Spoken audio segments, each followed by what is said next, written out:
Hello， 大家好，我係鬼哥啊！由 James Gunn 主理嘅超人已經正式上映啦。呢條片就想回顧同埋對比翻2000年後3部唔同嘅超人電影。咁佢哋包括2006年嘅 Superman Returns 超人強戰回歸啦，2013年嘅 Man of Steel 超人鋼鐵英雄，同埋最新呢一部2025年嘅 Superman 超人嘅。咁你聽我講個中文名你都覺得混亂啦。所以以下落嚟我會用翻佢哋嘅英文名去稱呼佢哋噶，即係 Superman Returns、Man of Steel 同埋 Superman 啦。咁樣我覺得反而係分得清楚啲嘅。以下落嚟我係會用7大範疇去對比翻呢3部唔同年代嘅超人電影，包括男主角啦、女主角啦、戲入邊嘅大魔王啦、電影嘅風格啦、故事啦、佢嘅動作特技，而最後就係我認為導演嘅表現啦。而每個範疇我都會幫呢3部電影排1、2、3去排名嘅。而去到片尾我係會根據呢一啲角度同埋範疇嘅排名去作一個結論，究竟呢3部邊一部係我心目中最中意嘅超人，邊一部包尾呢？咁就要繼續睇落去啦。偉哥係一個廣東話電影 YouTuber， 呢個台嘅片包括電影人訪問、影評同埋一啲彩蛋導賞短片。繼續睇片之前希望你可以撳個 like、留言同埋分享。如果你好似我一樣咁中意電影，就一定要訂閱或者加入會員，幫手頂住個台啦。OK， 我哋而家繼續去片。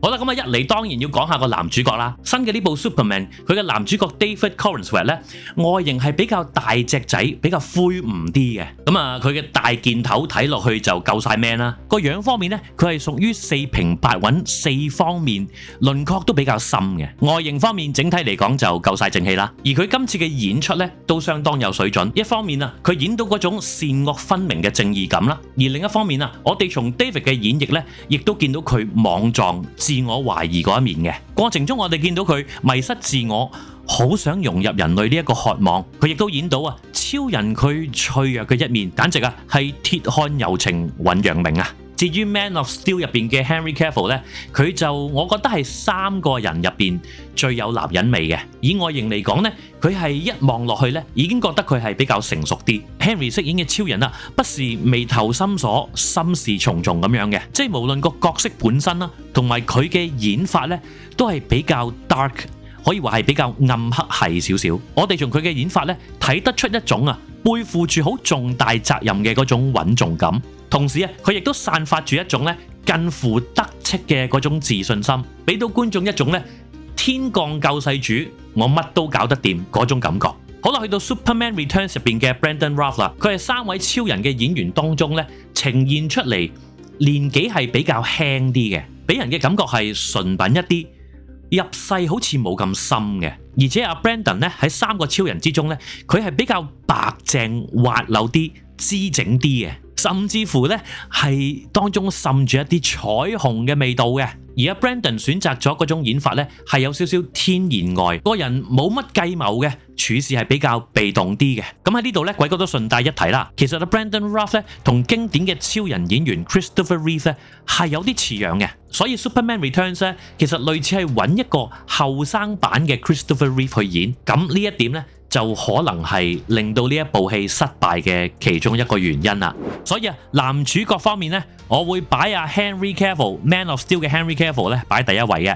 今集嘅 David Corenswet 我就擺第2啦，而 Brandon Routh 唔好意思啦，暫時係擺第3位。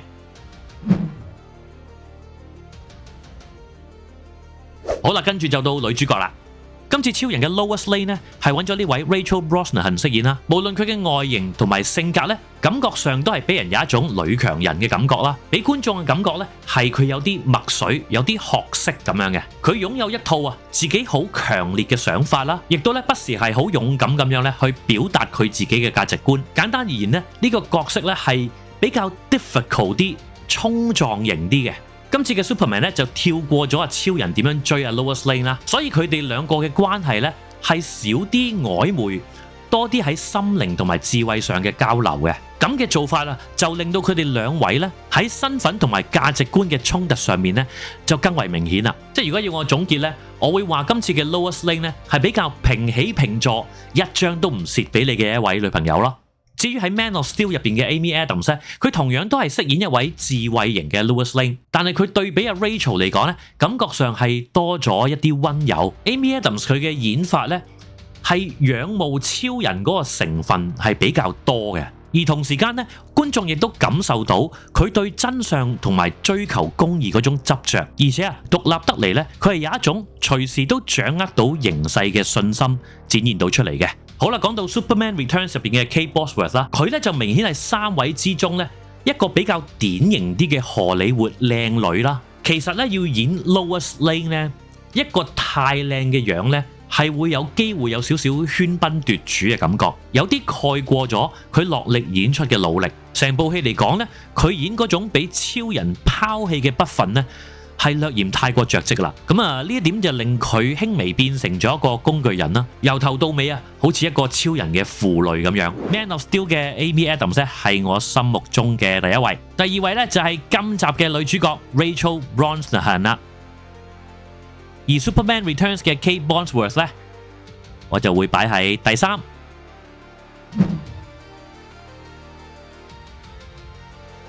好啦，跟住就梗係要講下個大魔王啦。新嘅呢部 Superman 由 Nicholas Hoult 飾演嘅 Lex Luthor 咧，佢行嗰個路線係比較大細路啲，比較任性啲嘅。呢一位奸角啊，佢嘅動機同埋目的咧，好多時都係源於妒忌 Superman 啦。佢成部戲俾人嘅感覺咧，都係好似一個大魔王嘅初哥咁樣。我覺得咧，佢唔係好演到嗰種好有經驗，能夠成功控場嗰種領導。喺成部戲入邊啊 ，Nicholas 佢嘅目標同埋邪惡嘅由來咧，觀眾係唔太能夠感受到嘅。佢喺戲入邊嘅扭曲嘅行為咧，就比較有少少欠說服力啦。即係我會話咧，佢係會好想做一個鎮得住場嘅大魔王嘅，只不過咧佢只係想做，但係始終仲未到家嗰種感覺。最正咧係佢嗰啲員工咧，基本上好似咧個個都好似打份工咁樣，冇一個係真心服佢嘅。我哋係感覺唔到佢嗰啲下屬係同佢擁有同一個理念、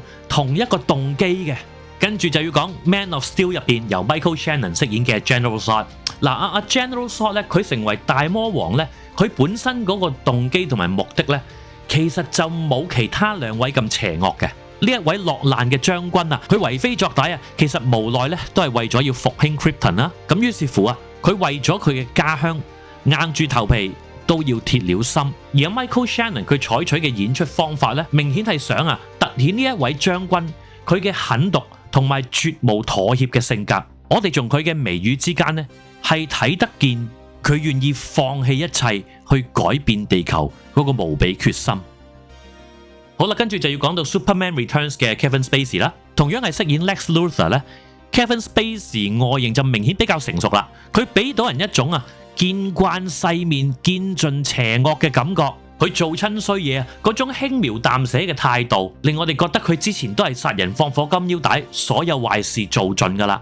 除此之外佢嗰種無時無刻都運籌帷幄嘅淡定咧，令到所有人喺佢面前都會不寒而慄。Kevin Spacey 佢飾演嘅 Lex Luthor，佢代表住嘅其實就係將資本主義推到最極致，揭露呢一個體制最邪惡嘅一面。好啦，要排3部 Superman 嘅大魔王第一位呢，我就會俾 Superman Returns 嘅 Kevin Spacey 啦。第二位我就會俾 Man of Steel 嘅 Michael Shannon 飾演嘅 General Zod。而今集嘅 Lex Luthor 由 Nicholas Hoult 飾演嘅 Lex Luthor 呢，就只能係擺第3位啦。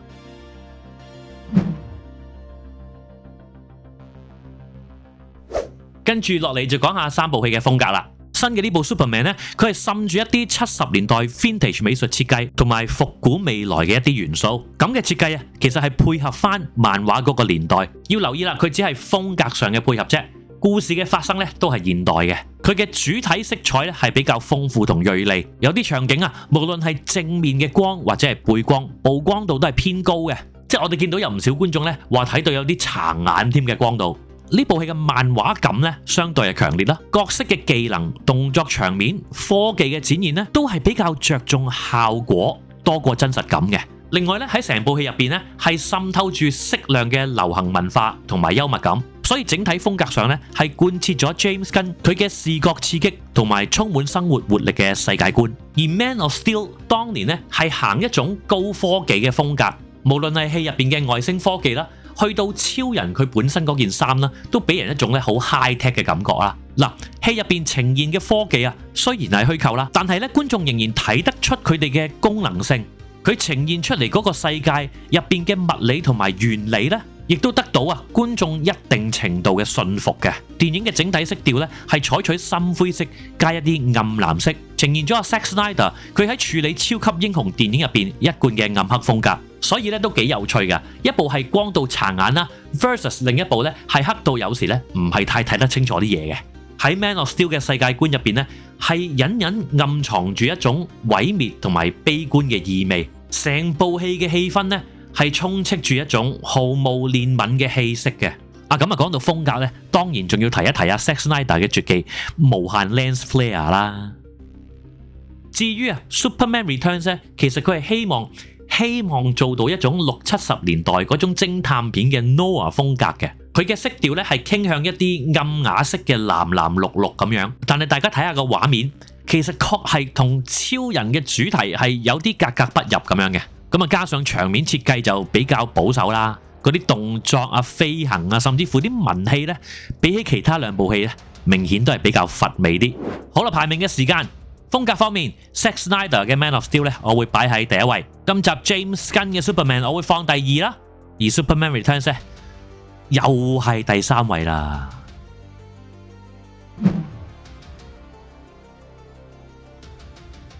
跟住就要講到三部電影嘅故事啦。其實超人系列電影咧都有個傳統嘅，就係佢哋多多少少都會反映當時社會嘅一啲現象，凸顯一個時代嘅背景。就好似新嘅呢部 Superman 咁啊，佢嘅故事咧係涉及到移民啦、地緣政治、地區侵略啦，同埋一啲本土嘅政治角力等等呢一啲嘅現代議題。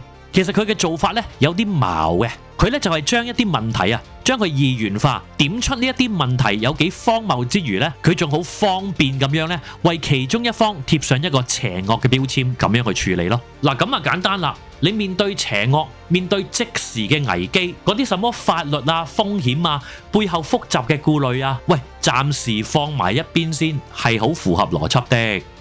咁適量加入呢啲當代嘅議題呢，係真係能夠增加投入感同埋時代感。蜻蜓點水，唔好轉太深，呢個做法係好聰明嘅。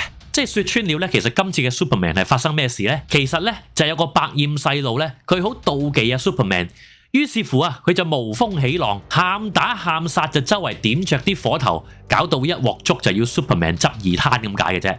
不到頭來咧，超人其實搞佢唔掂嘅，但係佢憑住一腔嘅熱血同埋正義感咧，係喺過程入邊贏得一班同伴嘅拼死幫忙啊！好老實嘅，呢部戲簡簡單單，冇扮深奧，冇夾硬堆砌一啲情仇去煽情，跌埋心水全力去做好一部暑假嘅娛樂爆谷片，咁就對了。講到故事同埋主題咧， Man of Steel 咧就比較有啲野心啦。而且佢電影嘅主題係捉得好緊嘅，佢要講嘅係絕望 versus 希望，即係咁喺呢個爛晒嘅世界入邊，作為人類嘅我哋，未來仲有冇希望呢？定係話不如集體選擇全面放棄躺平就算呢？喺人類口中嘅我唔再需要超人，係真係唔需要，定係源於對佢嘅唔信任呢？而電影入邊講述超人本身呢，佢由一個放屁嘅態度，慢慢透過佢嘅家人同埋 Lois 嘅鼓勵，佢代表住希望喺電影嘅過程入邊不斷成長，喺過程入邊佢慢慢改變，變成一個鍥而不捨要拯救地球嘅人。以上呢一啲咧對希望嘅追求，同埋呢一啲拒絕放棄、絕不妥協嘅精神呢，都係 Man of Steel 呢部電影最引人入勝嘅地方。去到 Superman Returns 呢部電影呢，佢嘅宗教隱喻係非常之強烈嘅。呢部戲入邊超人呢係被塑造成一個救世主，佢為咗要打救世人呢，更加係犧牲自己。我哋喺戲入邊呢係會睇到超人呢用佢嘅超級聽力呢去不斷聽嗰啲呢世人對佢嘅禱告。電影中後段甚至乎出現咗復活嘅情節添。戲入邊嘅超人用佢一腔正直嘅純真，佢一直保持住初心呢去挑戰代表最污糟、最根深蒂固嘅邪惡大魔王。一念自棄，但係又充滿正義感嘅超人呢一種設定係成功令到觀眾為佢默默打氣。另外呢部電影入邊呢係加咗一段超人同佢個仔嘅故事線嘅，入面呈現出嚟為咗保護佢最愛嘅人嗰種若即若離嘅關係呢，我自己就睇得非常之抽心。另外值得一提其實喺呢三部嘅超人電影入邊呢，超人都係人，三位超人呢都展現出濃濃嘅人性嘅。就算超級英雄呢，佢都有軟弱嘅一面，渴望被愛嘅一面。佢哋同我哋一樣啊，都會面對人生入邊唔同嘅困境，同樣要不時啊進行一啲不可能嘅取捨。而且超人一樣呢，會經歷人類嘅各種負面嘅情緒啦，同埋佢哋都唔係聖人，一樣都會耐唔耐做錯事咁樣嘅。咁呢一個特質咧就真係好使好用嘅。首先咧，佢會令觀眾更加投入啦，更容易啊令到我哋啊對呢個能力 OP 嘅超級英雄咧係產生共情嘅。好啦，故事嘅排名咧，相信會有啲意外嘅。我自己咧其實最中意咧係 Superman Returns 嗰個故事， Man of Steel 我會擺第二，而今集呢一個暑期爆谷電影王咧，我只會擺喺第三啫。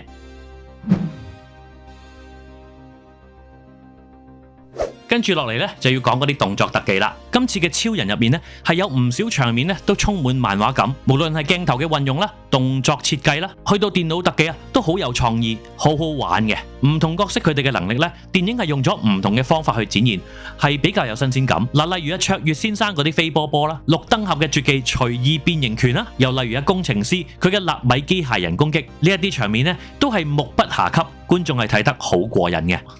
只不過咧，我就略嫌咧嗰啲舉起隻手 V 嗡嗡 V 嗡嗡嗰啲場面就太多啦，即係咁啊，揚下隻手啊咁樣咧，啲敵人就跌晒落地噶啦，咁就令到嗰個危機感同埋嗰個臨場感就打咗啲折扣咯。好啦，到埋身肉搏啦，嗰啲 1A、2B、33C 可以話係有啲阻頭阻勢，呢啲指令啊係窒礙咗強者較勁嗰種你死我活嘅氣氛嘅。至於 Man of Steel 佢呈現出嚟嘅呢，可以話係力的表現啊！佢嘅一拳一腳呢，打擊感係極強嘅。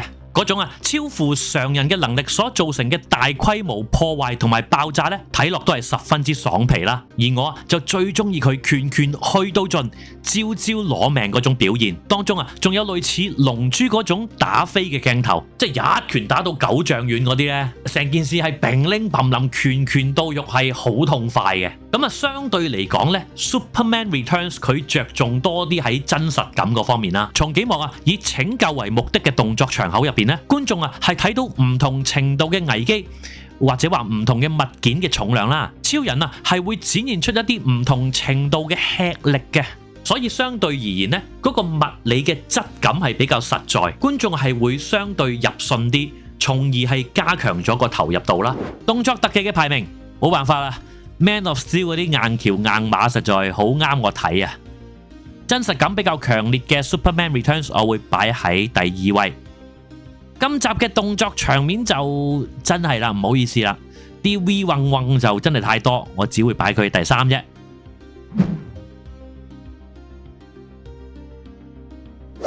好啦，跟住就要講下呢3位導演個別交出嚟嘅成績啦。其實超級英雄電影呢個 genre 去到後 Endgame 嘅年代已經唔再興以前嗰啲充滿家仇國恨嗰種史詩式嘅講故事方式噶啦。DC 揾得 James Gunn 做呢個超人嘅導演呢，正正都係想佢產出一部暑假嘅超級爆谷大賺片嘅啫。今次呢部超人畫面豐富，節奏明快，角色靚仔靚女，咁再喺當中滲入一啲搞笑同埋流行文化嘅元素啦。我個人就覺得咧，佢絕對係合格有餘。即係講真啦，有 Zack Snyder 呢個豬肉在前 ，James Gunn 呢個任務真係唔易搞啊！我哋單以票房論啦，第一個週末咧 ，Superman 嘅票房就收1億1500萬美金，咁起碼暫時證明咧佢都算係成功嘅。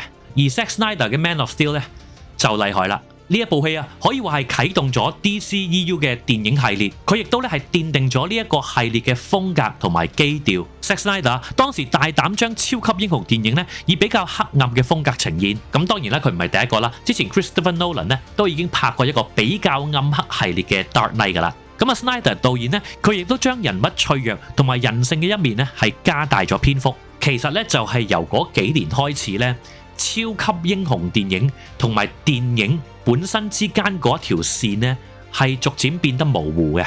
咁另外啊，佢係好成功咁樣將 Henry Cavill 飾演嘅超人拍到廣為人知啦。過去啊，就曾經有12個演員咧係飾演過呢位經典人物噶啦。咁我諗 Henry Cavill 毋庸置疑，肯定係其中一個最成功嘅例子啦。至於 Bryan Singer 拍嘅 Superman Returns， 佢最尾雖然都收到近4億美金，但係咧到而家都仲係俾人詬病為其中一部最差嘅超人電影。之前提過啦，揾個樣似 Christopher Reeve 嘅演員咧嚟做男主角，亦都係成為咗呢一部戲失敗嘅其中一個原因之一。咁啊，加上咧呢部戲其實各個範疇咧都係比較保守，喺冇乜突破同埋冇乜新嘅觀點嘅前提底下咧，不禁咧就令人懷疑啦，究竟呢一部超人嘅電影一開始應唔應該發生呢？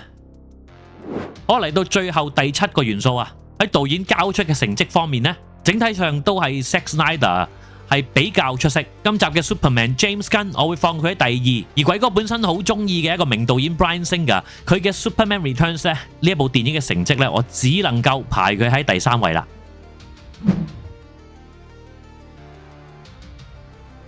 好啦，講到嚟呢度呢，咁啊總結一下啦。喺畫面上面見到呢7大元素呢，好明顯地啊 Man of Steel 呢係佔咗最多嘅第1位，所以喺呢3部2000年之後嘅超人電影入邊呢，整體嘅排名呢 Man of Steel 係我心目中嘅 No.1。俾翻個皇冠你先，第2位好明顯啦，就係今年2025年 James Gunn 導演主理新一集嘅 Superman， 而第3位呢，都係今次呢個大比拼第3位嘅大熱啦 Superman Returns。 咁啊呢啲位啊當然要戴定啲頭盔啦。呢個排名呢 100% 係喺鬼哥心目中嘅排名嚟嘅，純粹係個人口味，同你心目中嗰個排名呢必然地係會有出入噶啦。好啦，咁啊排名就講完啦。睇緊呢條片嘅你同唔同意鬼哥嘅排名呢？2025年呢一部新嘅超人，你又收唔收貨呢？咁啊希望大家可以喺下面留言，逐一話俾鬼哥知啦。我哋下次見啦，拜拜。